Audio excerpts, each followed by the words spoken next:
knows that it was the will of the Lord to crush him. And after his soul has made an offering for sin, his eyes shall see and he shall be satisfied. So he paid the price. He took our place, if we believe, and then he was raised from the dead. By his knowledge shall the righteous one, my servant, make the many to be accounted righteous, for he shall bear their iniquities. That's Isaiah 53, about 700-800 years before Jesus was born. That was written. Prophecy.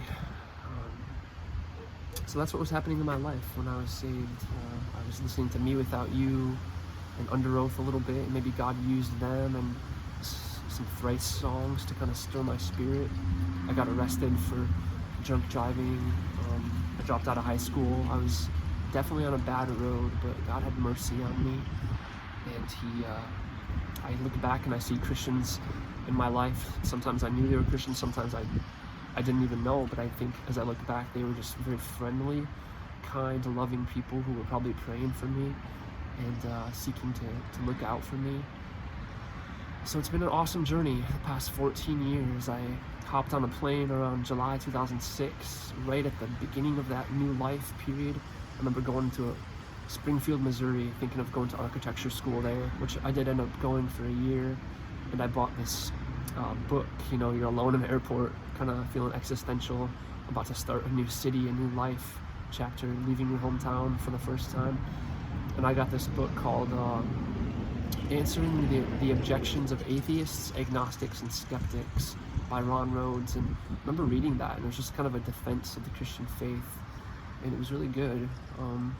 My sister got me my first Bible around that time, 2006. I started to read it. I lived with her for that first year, or that whole year in Missouri, going to architecture school for third year. We were just reading the Bible, praying, finding new life in Jesus, forgiveness, hope, identity that I never had before.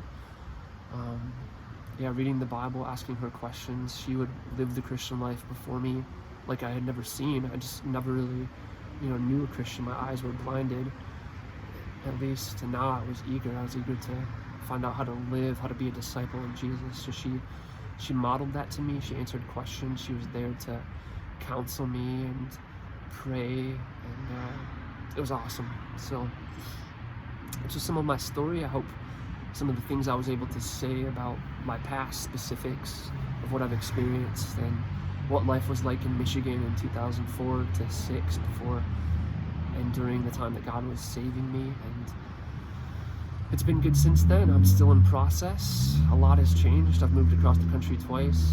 Actually, in terms of back and forth, I guess I've moved across the country 1, 2, 3, 4, 5, 6 times actually, which is crazy.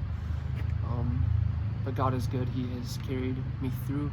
He's doing similar things in the lives of millions of Christians around the world, sanctifying them. He's using where they were at in life to save them, to draw them, different circumstances, and then to bless them. So look at your circumstances and say, how has God worked in my life?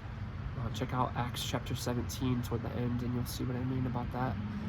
I hope you all have found some encouragement or some relatability to my story. I'm gonna head out. It's 12 minutes now. Feel free to check out the scriptures I mentioned, and I hope that everyone who watches this would find that which is truly life. Take care.